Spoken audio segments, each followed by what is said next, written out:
আমি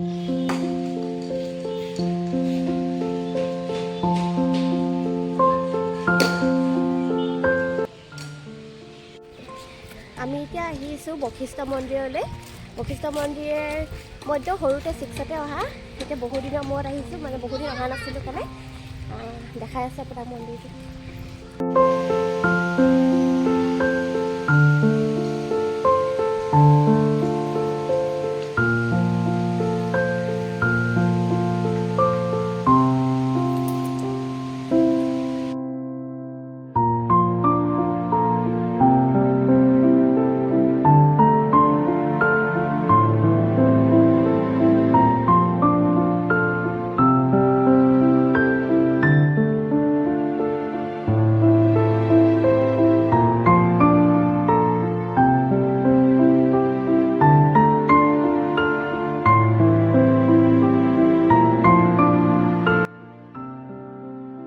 আমি এতিয়া আহিছোঁ বশিষ্ঠ মন্দিৰলৈ। বশিষ্ঠ মুনি আছিলে ৰামচন্দ্ৰৰ মানে কুল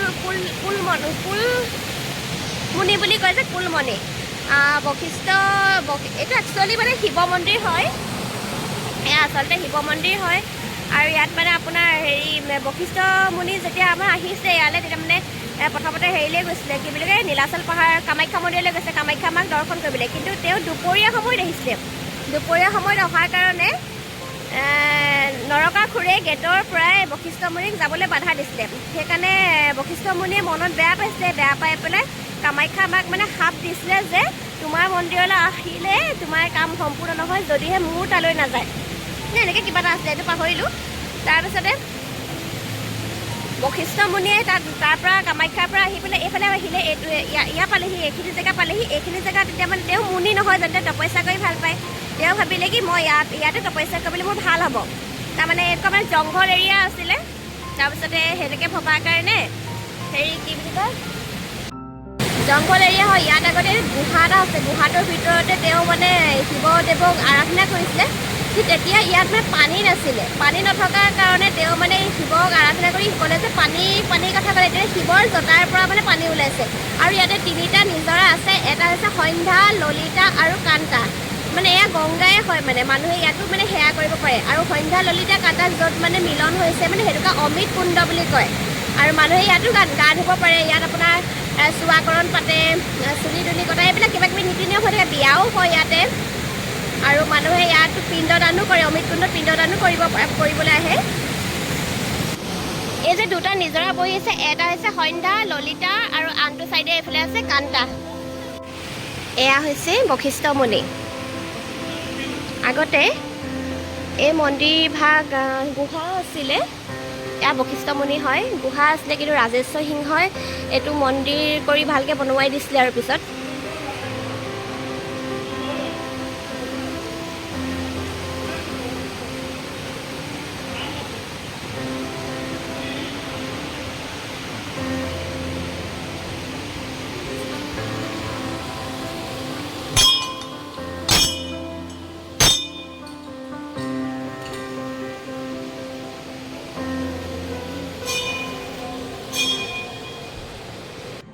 অৰিজিন তোমাৰ টাইটেল কি জানা? দত্ত।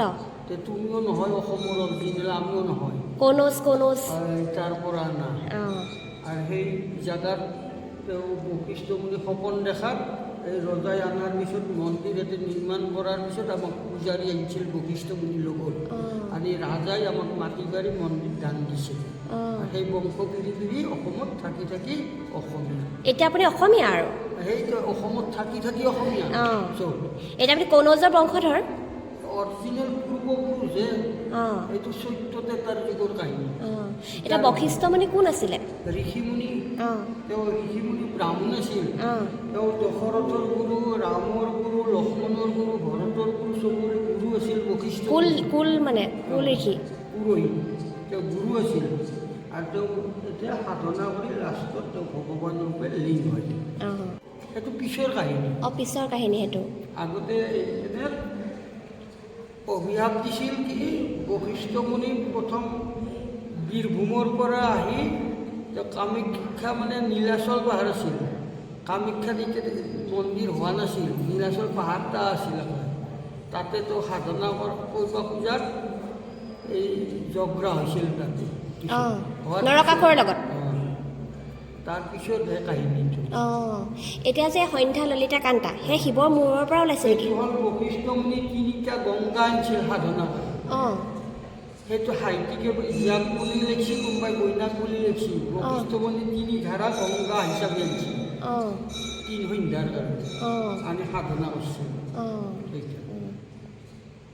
এটা তোমাৰ অৰিজিনেল ঘৰ শিৱসাগৰে মানে দত্ত মানুহ আমাৰ নলবাৰীতহে বেছি অঁ তুমি শিৱসাগৰত কেনেকৈ গেলা না উঠি গৈছি সেইবোৰ নাজানো নহয় শিৱসাগৰত উঠিয়ে গৈছি লখিমপুৰতো গৈছি আমাৰ ভাগি গোষ্ঠী উঠি অঁ বিহপুৰীয়া অঁ এই এতিয়া অৰিজিনেল চব নলবীৰা মানে নলবাৰীৰ পৰাহে জাগাই জাগাই গৈছি চব আপুনি কি লিখে উপাধি ব্ৰাহ্মণ উপাধি ব্ৰাহ্মণে লিখে শৰ্মা শৰ্মা